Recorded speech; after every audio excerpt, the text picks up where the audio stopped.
kados Sudarma kula ingkang sampun ngukir jiwa raga kula boten sanes nalendra ing praja Ngalengkadraja nggih Prabu Rahwana-raja mekaten. Aja waton gampang kowe ngaku-ngaku Ratu Ngalengkadraja bapakmu. Sik. Atos ngendi sinuwun?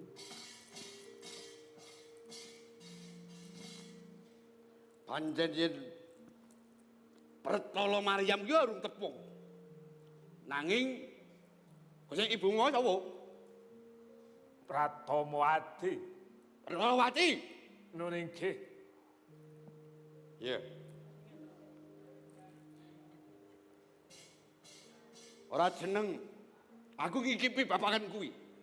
Nanging wong-wong sing goleki bapake kuwi nek bapake iki mblegedu sugih bondo, sugih bandu, ngaku aku yen kuwi bapake tani.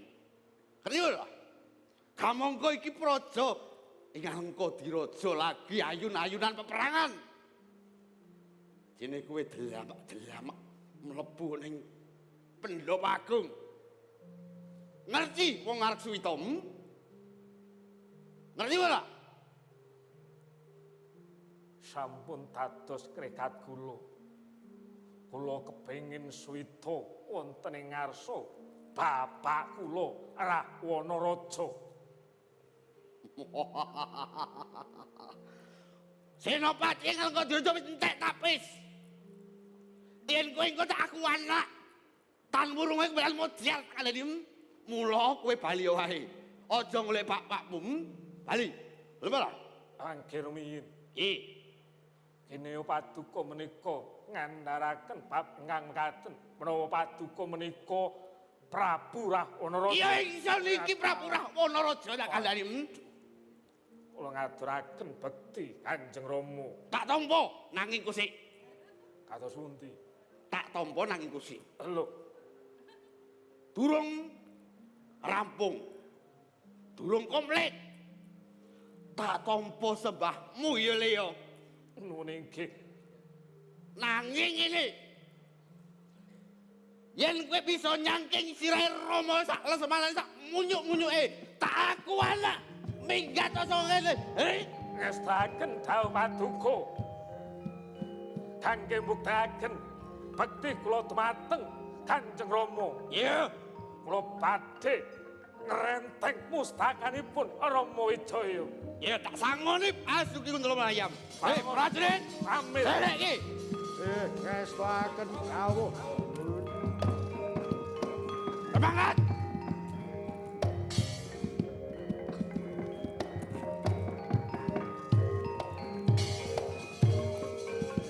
Budal. Yet. Mangkat.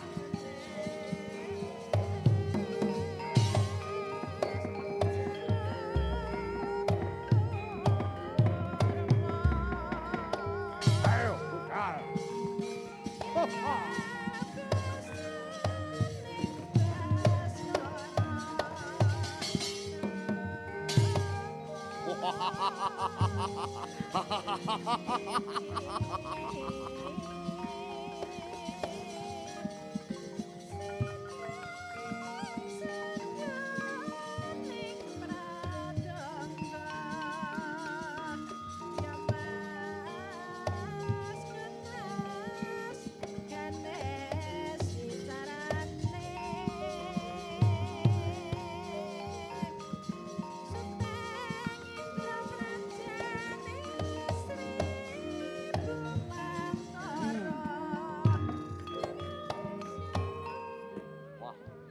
Muga-muga anggonku nderekke Kakang Pratala Maryam entuk gawe.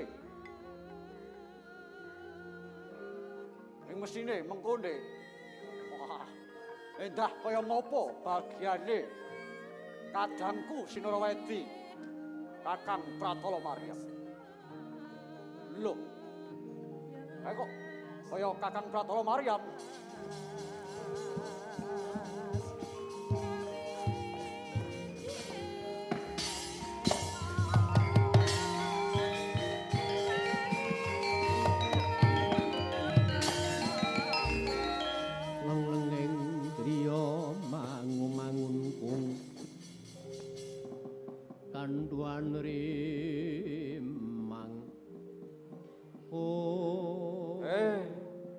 adoh-ados konusa kumbini bot-bote arep sowan ana ngarsane Kanjeng Rama.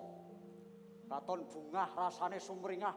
Lah kok bubar sowan ana Ngalengka Diraja kok iki katon suntrut. Janjane ana apa to, Kakang? Kakang Pratala Maryam, piye kabul kawusanane piye, Kakang?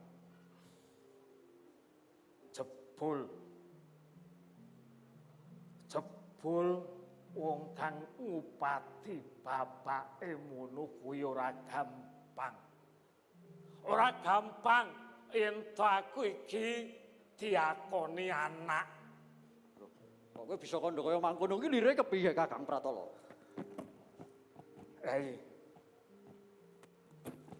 Wis kasembatan. Wis kasembatan aku sowan ana ngarsane Prabu Rahwana Raja. Wis kasembatan. Wis kasembatan. Lah ya kudune seneng. Lah kok malah sedih kaya mangkono ki piye? Mula mbukane kuwi aku seneng. Bungah. Aku wis kelakon munggah ana ing Sitinggil. Aku wis bisa pinanggya karo Prabu Rahwana Raja. Oh iya.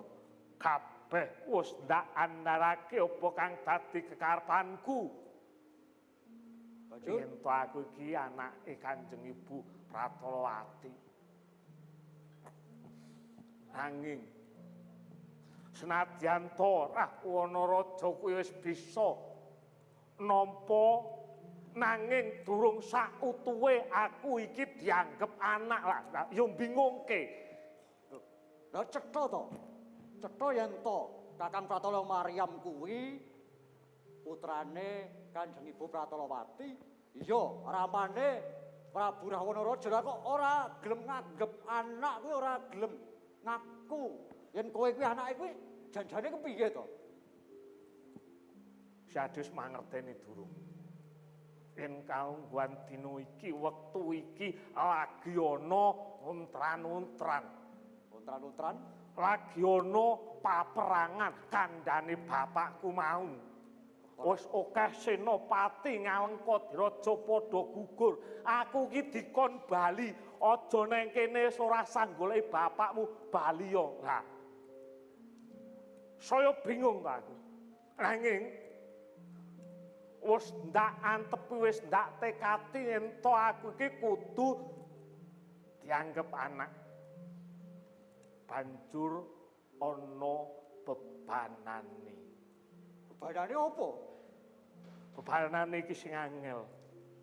Yen aku bisa merjaya Rama Wijaya lan Lesmana, aku ditampa pasuwitane. Ladalah jagat Dewa Padel, wasesaning wayah Pandal jagat. Dadi kuwi to. Kuwi sing marake kowe kendho. Nglokro. Mestine kondange Rama Wijaya kuwi minangka titis sing Wisnu. Apa ya bisa kasembatan aku merjaya? Kakang Pratala Maryam, Piyai, tak jarwani ya. Wiwit cilik nganti akhiring dewasa, aku kuwi digulawentah kalawan Kanjeng Ibu Pratalawati. Pancen bener. Disedulurake kalawan Kakang Pratala Maryam. Mula aku kepengin males kabecikan marang Kanjeng Ibu lan Kakang Pratala Maryam. Kowe pengen bales kabecikan. Oh, Kakang. Mula yen to syarat saranane kaya mangkono, aja wasumelas. Trigangga kang bakal lumawat ana ing Swelogiri. Kowe bakal sabiyantu kadangmu iki.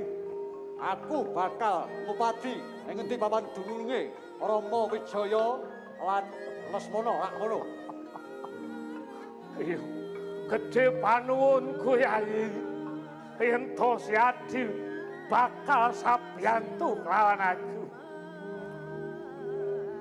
Apa sing dadi bot repote Kakang? Ya dadi bot repote Trigangga kula kang saka kuwi. Tak jaluk dongamu, muga-muga kasembatan anggonku Dusta Rama Wijaya Raden Lesmana. Banjur aku kepiye? Tak jaluk Kakang Pratala Marem mesanggra luwih dhisik. Aku kang bakal tumandang. Yen kaya mangkono kang dadi kekarepanmu, amung pangestuku wae muga-muga kasempatan lakumu. Tak jaluk dongamu Kakang Pratala Marem. Baik, hati-hati ae.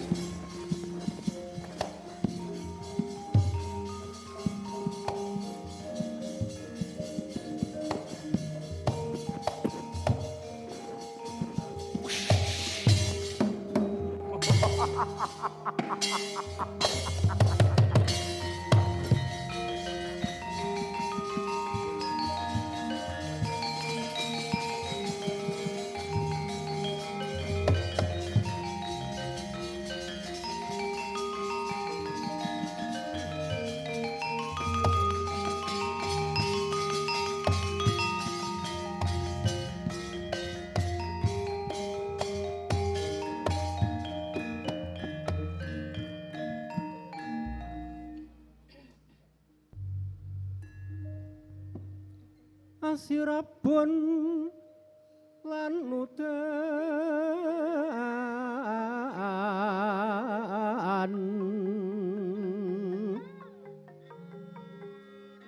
puncak angkasa bungkapra tiwit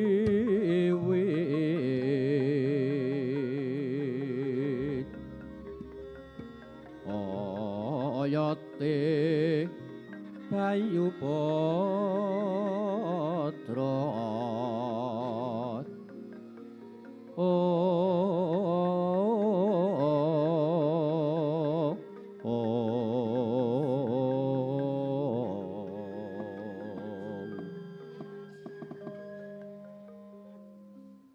Sumagah ana tepi wajib nenggih Raden Trigangga saksana arsa tumuju ing pasanggrahan Mangliawan cancut taliwondo cancut atincing taliwondo aning seti tali badhonge gayuh ndedengantos siksa sumusuping Jaladara kataweng mega putih datan kadya para punakawan ingkang lagya tetebengan ing pasanggrahan Mangliawan samono ngancik bumi tirta kencanan.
Kepenak temenanan kae jen. Yakin lah, sewer-wer.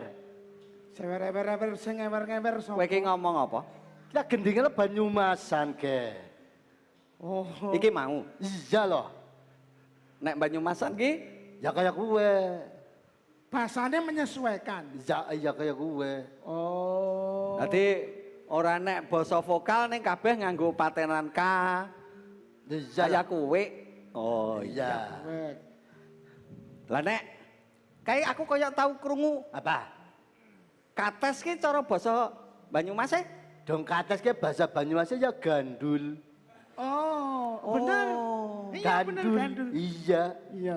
Lah nek nangka Nunggu ya nangka. Nangka. Pokoknya ngono. Anak gandul kuwi kan. kates karo nangka tok ngono. Ya gandul nangka tok. Kates kuwi Kates. nangka Ya. karo nangka Iya dong kates itu gandul. gandul. Iya. Nek nangka Nangka ya nangka. oh nek kathok Katok ya katok kok. ning nek mung kates karo nangka. Ya kates karo nangka. Oh ngono tok ya. Iya. Kates karo nangka. Ora nganggo tok. Ya ora lah. Nek godhong kates. Kok godhong kates? Kates karo nangka tok umpamane. Ya kates karo gandul tok. Lha kuwi jenenge ya kates karo gandul. Lah iya. Nek kates karo nangka tok.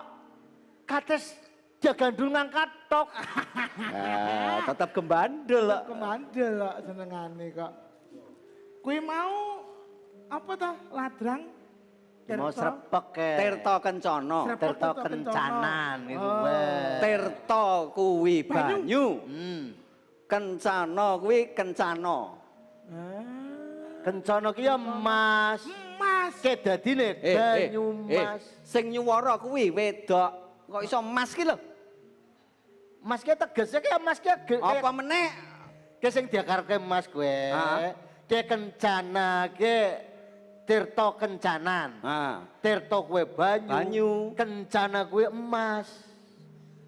Nek sak ngertiku kowe, nek karo bojoku kowe, ayo kencanan Bu. Ngono kok.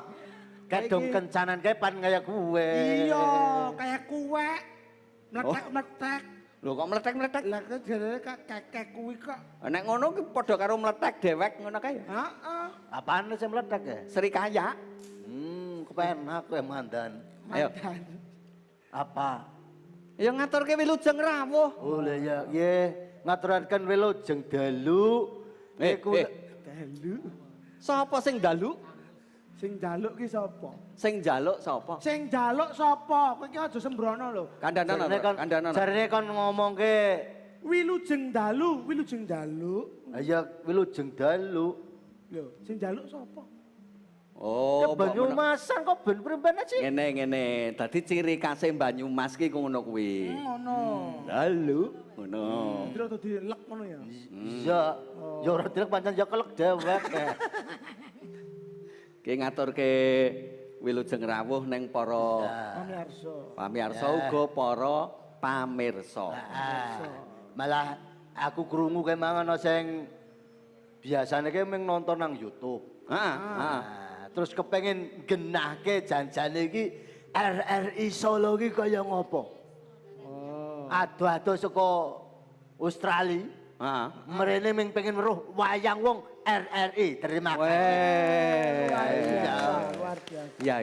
Itu salah satu contoh Ah. bahwa wayang itu mendunia. Mendunia. Iya toh? Siapapun yang melihat wayang orang akan terpesona. Karena di dalam wayang orang itu komplit. Komplitnya neng di. Dek. Ono toto rias busanane ono. Seni rias busana. Terus ono suarane vokale ono. Jogete ono. Padune ya ono. Dadi klebu filosofi. Iya. Mulane ya kabeh do seneng, mulane nek nganti wong do ora ngerti seneng wayang ki kebangetan. Bangetan. Terus saka Australia ki mau nggawa apa? Gawa kanguru. Nggon jotos kowe. Kuwi iki Loh, Australia kan anu, ciri khasnya kan hewan kanguru. Kanguru, bener. kuwi iki kewan sing paling pinter sak donya ya kuwi. Kok iso? Kanguru Kok iso? pintar? Lah ya jenenge wae genah ngomong kono. Apa? Kang Guru. Gane mulang to kuwi. Beda. Beda. Beda. Kanguru ki sono Kanguru kuwi kewan sing tangane mung ngene iki. Heeh, terus piye terus Nah, makune? terus- Wah, malah apik iki timbang kanguru nih. Kok to, Kang? Nek Atau ngece. tenanan kuwi, tenanan iki lek. Ambak kuwi kewan sing paling Ayo sing gane mulang. lah ya sing paling pinter. Pinter, heeh. Nah, saiki tak takon. Apa? Kewan sing ora iso mati. Ayo nek sing jenenge nyawa kuwi mesti geneki tekaning pati. Wong kowe ya iso mati kok mjene ming kewan. Ora iso. Aku dhewe nganti judeg mateni ra iso. Jenenge makhluk hidup. Nah, Kuwi iki mesti ana tiba kalau mangsane kudu mati. mati. Iya, ning Ning kuwi nek kewan ra iso mati ki. ora iso. Apa ora ana? Ora ana, Kang. Kowe ngerti sing jenenge anak nyamuk? Ayo ngerti. Apa jenenge? Uget-uget. Nah, kuwi sing ora iso mati. Ya iso. Ya iso no. Lah kok rek Suntak nglatar kepanasan kowe genah mati kok. jenenge? Uget-uget. Nah, tegese jek urip. Uget-uget kok mati. Nek mati ki ora obah. Kuwi jenenge ya klete-klet. Klek-klek. Tak benerke Kang Gareng. Uget-uget. Lah nek mbok didak gan. tetep uget-uget. Nah, didak dinyet-nyet ngene, Tetep uget-uget. tak ingok ngene wis mati apa urung? Jek uget-uget. Nah, Eh. ora mati. Ora mati. Kuwi jenenge uget-uget. Lah Ning iya kewane tegese ya wis jek mati. urip. Ya urip. Oh nyatane uget-uget kok mati. Saiki ngrembug perkara kewan aku tak ganti takon. Ah iya takono. Kowe seneng manuk apa ora doan? Seneng. Seneng open-open manuk? Ayo tegese? seneng. Seneng. Manuk iki seneng aku ki Ngerti segala macam manuk ngerti ya? ngerti. Ayo ngerti. Manuk apa sing jenenge iso dienggo judul lagu? Cocak rawa. Alah biasa. Mainstream. Cocak rawa salah.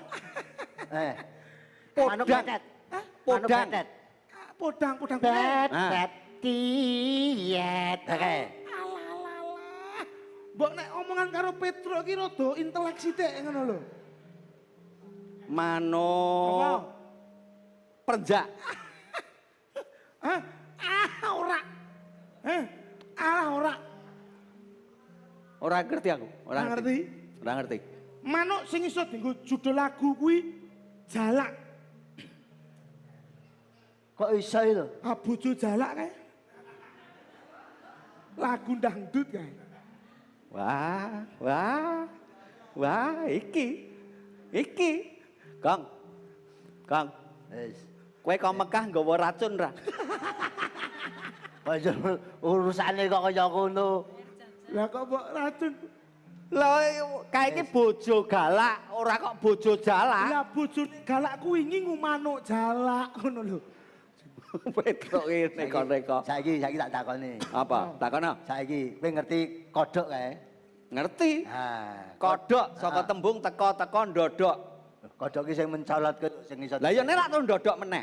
Lah iya. Nah, mula jarwa dosoke kuwi. Saiki kodhoke seneng ning banyu. Ah. Sok-sok nang ngene daratan, sok-sok ning banyu. Nah, Kodhok ki paling mencolote setengah meter. heeh. Kamangka kalen kuwi ombone 3 meter. Nah, kodhok supaya iso teko kono kuwi mlumpat ping pira? Ayo, Iki matematika iki. Ayo. Kang Gareng. Kaline ombone 3 meter. 3 meter. Kamangka kodhok kuwi Ayo. mencolote paling pol setengah meter. setengah meter. Ayo. Ayo mencolot ping 6. Ah, 6. keliru. Nek secara ilmu matematika ping 6. Ping 6. Ah, salah. Lah setengah ping Ah, ora. 3 meter kuwi Mencolot iki ming ping pisan bener gue kalau. kok iso? Hah? Kok iso? Oh, liyane terus nglangi kok. Ya.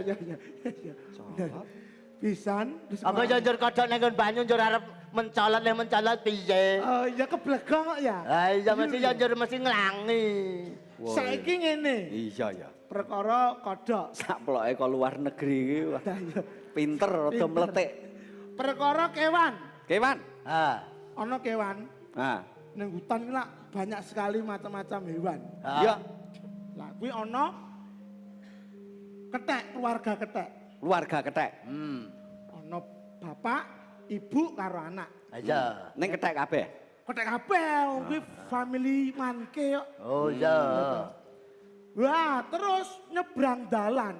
Wus. Bus di dalam ana truk. Nah. Buke karo anake ketabrak truk mati dia. Yes. Bapake nesu apa ora? Ayo nesu. Sabar, sabar. Genah nesu no. Sabar, wis sabar. Sabar, Reng, sabar. Bojone Mbak yo, bojone ana kethek. kethek. Duwe anak. Duwe anak karo ibuke. Nyebrang dalan. Nyebrang. Ketabrak truk. Yes. Mati bapake nesu apa ora? Nesu. Sabar, sabar. Wis. Sabar. Ya, ya, Sing wis yo wis. Ora usah diiklaske. Sing ngomong yo mung kethek kok ora Kalau apa-apa. kethek Mung kethek ora wis. apa-apa. Sok gawe kethek meneh. Sabar. Sik to. Sabar. Kok iso kowe iki ngokon aku sabar iki piye to? Kene yo, kene yo. Ana keluarga kethek. Keluarga kethek. Bapak, ibu, anak. Bapak, ibu, anak. Lah, ibuke karo anake nyebrang dalan. Heeh, ditabrak truk Tabrak truk des. kari bapake. Lah, bapake ku nesu apa ora? Nesu nek Sabar to, Rek. Sabar, bener, sabar, sabar. Sing Santai, apa, yo? santai. Kabeh kuwi Kowe engko ndak saya butrek kowe engko. Santai, santai, Diklaske santai. ku wis tuwa. Santai wis Kowe tuwa ya. pengarep jiwa aku Nek sabar. butrek kok aku mung lah mesak. Nesu. Wong ditakoni diwangsuli kok malah dikira kene bapake kethek. Lah aku kok kleru. Aku kleru takon budal kok kowe melu nesu ngopo? Wong bapake wing nesu pura rong karone ngerti kok kowe iso menggebu-gebu tak sabar. Berarti kowe bapake kethek. Ya ora apa-apa. Ora apa-apa. Lho nesu to. Ora apa-apa. Saiki tak takoni meneh. Nek mung aku kethek wae ora apa-apa. Oh ngono. Ya. Saiki nek nyoto-nyoto kowe wong, Oke. Kok kowe wong kowe genah wong kok dikonake kowe wong nek nyoto. tak takoni. Aku wong ya mbok badake kethek. Iya ya. Takon. Piye. Piye? Mengko yen kira-kira kowe iso, Heeh. tegese wong. Ning nek ora iso, berarti kethek. Gelem ngakoni? Ayo apa? Piye? Gelem ngakoni nek ora iso, gelem ngakoni kethek? Ngakoni kok kon ngopo? Loh, aku wis mbok lokke kethek. Senang, apa? Tak takon. Kowe ya tak takoni. Iya, oke, siap. Sebabe apa? Heeh. Pitik, Heeh. pitik Ya. kena nyabrang tanpa toleh-toleh. Dhewe genah wis lillahi taala. Tabrak truk apa-apa. Sebabe apa? Ayo dhewe wis pasrah ngalah to ya semen ngono kok tabrak ora apa-apa. Nah, salah. Tegese kowe kethek. Ayo, jawab. Ngopo kok pitik nek nyebrang ora tulah-tuleh? Ngomong tuk. Karena Ora iso. Iki family kethek. Saiki tak takoni iki wae iki jawabane apa? Kok mergo ora tulah-tuleh iki sebabe ngopo? Sebabe pitike mripate ya ning pilingan kanan karo kiri. Ora enek pitik mripate ning ngarep. Mripate ning kene Nek kene dawa, mula ora sah. sing mripate ning ngarep ki